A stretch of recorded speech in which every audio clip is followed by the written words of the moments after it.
इत्तेफाक और इत्तेहाद की बरकत की बड़ी बेहतरीन मिसाल जो आज मुसलमानों के अंदर दिखाई नहीं देती, कहीं कहीं दिखाई देती है, वरना गैरों में जाकर देखो तो बहुत दिखाई देगी। इज्तिमाई खाना ये बरकत है, इत्तेफाक और इत्तेहाद है। जब शादी ब्याह हुआ करते थे तो बाकायदा जिसके यहाँ पे शादी होती थी उसके दोस्त पहले से मौजूद होते थे खाना खिलाने के लिए। बाकायदा जो भी चीज़ बिछाने की होती थी वक्ती तौर पर उसको बिछाया जाता था, या टेबल का इंतज़ाम होता था। लोग एक साथ बैठते थे, जगह भर गई, आदमियों को रोक दिया गया कि आप बाद में बैठना, कुर्सी लगी है वहाँ बैठ जाइए आप। पहले ये खाना खाएंगे, उसके बाद डिशों के अंदर खाना निकलता था, एक दोस्त दूसरे दोस्त को पकड़ाता था खाना, वो उसको यहाँ तक के तमाम महफिल के अंदर खाना घूमता था। लोग सुकून से बैठ के खाना खाते थे इत्तेफाक और इत्तेहाद से, इज्तिमाइयत के साथ में। धीरे धीरे मुसलमानों के पास पैसा आता गया, फैशन आता गया, यहूदियत आती गई, ईसाइयत आती गई, हिंदू मत आती गई, मुसलमानों के अंदर अकड़ पैदा हो गई। अब मुसलमान अपने धर्म को भूलकर गैरों का हो गया। अब मुसलमान को शर्म आती है बैठ के खाना खाने में, उसकी शान के ख़िलाफ़ है।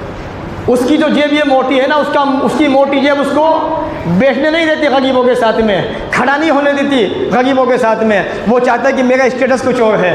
ये भूल जाता है कि मौत का फरिश्ता मेरी ताक में है, कि अल्लाह हुक्म दे चुका है कि फरिश्ते इसका वक्त फना दिन फना बच के इतने मिनट इतने सेकंड पर है, इसकी रूह को कब्ज़ कर लेना।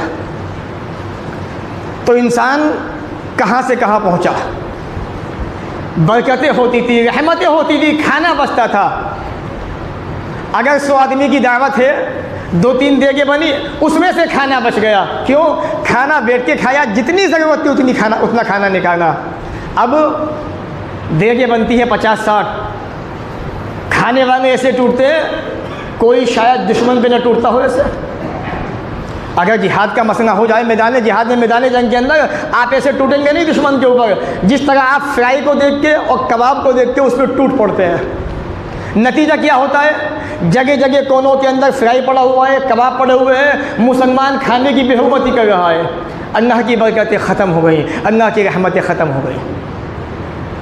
तो इज्तिमाई खाना ये अल्लाह की रहमतों की दलील है, इत्तेफाक और इत्तेहाद की दलील है। अगर आप घर में भी खाना खा रहे हैं, अब घर में भी इत्तेफाक नहीं रहा। 4 भाई हैं, एक भाई मौजूद है, मुझे भूल गई, भूख निकालना, खाना खा के चंग बसा। दूसरा आया, उसने खाया। तीसरा पता था ना 1 किलो गोश्त बना था, वो तो ज़ोहर में ख़त्म हो गया, अब शाम को खाने की टेंशन। अगर तमाम बैठ के खाते, खाना बचता भी शाम को भी काम में आता। बरकतें ख़त्म हो गई, इत्तेफाक भी ख़त्म हो गया। एक तो समाज का इत्तेफाक मुसलमानों का, जो घरों का इत्तेफाक था वो भी ख़त्म हो गया।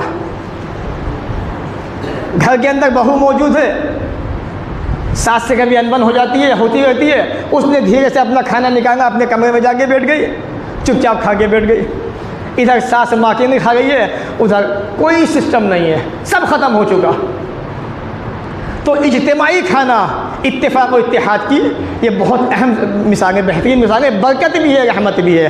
प्यारे नबी अलैहिस्सलातु वस्सलाम के पास सहाबा इकराम आए, कहा या रसूलल्लाह इन्ना नाकुल वला नशबा, अल्लाह के रसूल खाते हैं लेकिन सैराब नहीं हो पाते, भूख नहीं मिटती, आसूदा नहीं हो पाते।